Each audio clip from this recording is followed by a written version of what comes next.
Bismillahirrahmanirrahim. Assalamualaikum warahmatullahi wabarakatuh dan selamat sejahtera.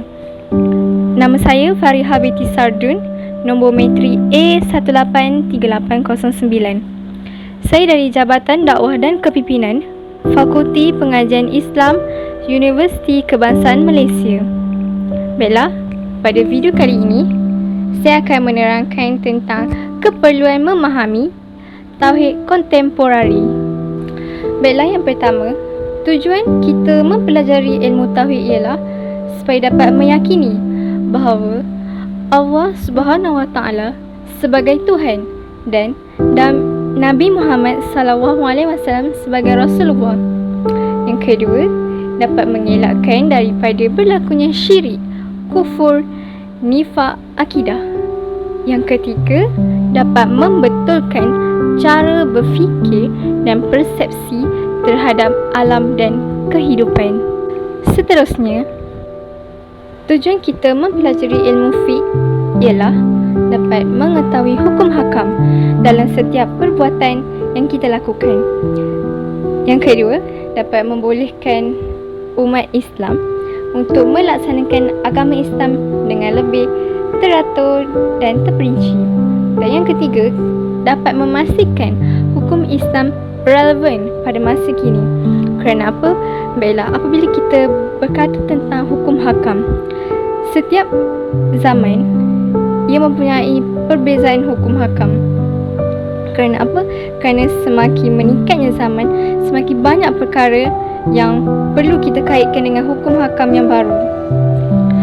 Seterusnya, tujuan kita mempelajari ilmu tasawuf ialah dapat membina hubungan baik dengan Allah.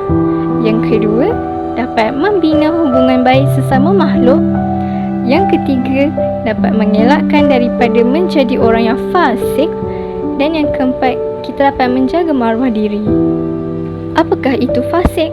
Baiklah, fasik ialah orang yang melakukan dosa-dosa kecil dan juga melakukan dosa-dosa besar. Antara perkara yang boleh menjerumuskan kita kepada kekufuran ialah yang pertama, terdapat umat Islam ataupun manusia lain yang hanya memikirkan tentang kenikmatan dunia, sedangkan mereka tidak memikirkan pun tentang akhirat.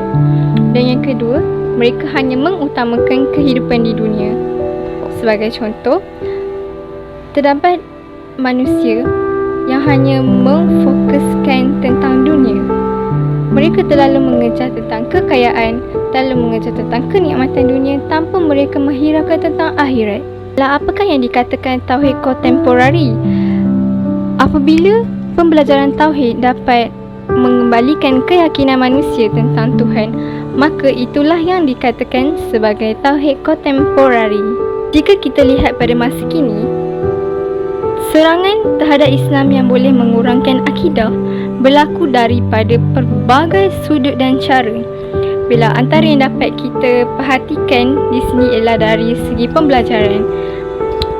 Bagi mereka yang kurang ilmu pengetahuan, apabila mereka membaca artikel ataupun sudut ilmiah mana-mana yang mengandungi ajaran sesat, maka mereka akan mudah untuk mempercayainya.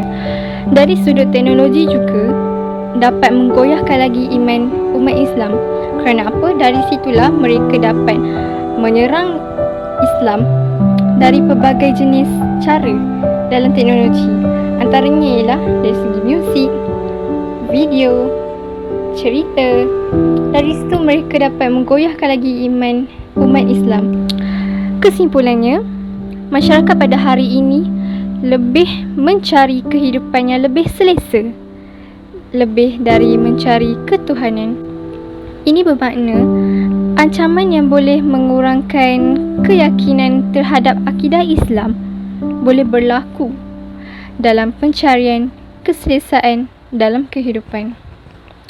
Oleh itu, pengajian akidah perlu dikembangkan dan difokuskan lagi supaya umat Islam dapat menyedari bahawa perkara yang ada di dunia ini hanyalah semata-mata kerana akhirat adalah selama-lamanya.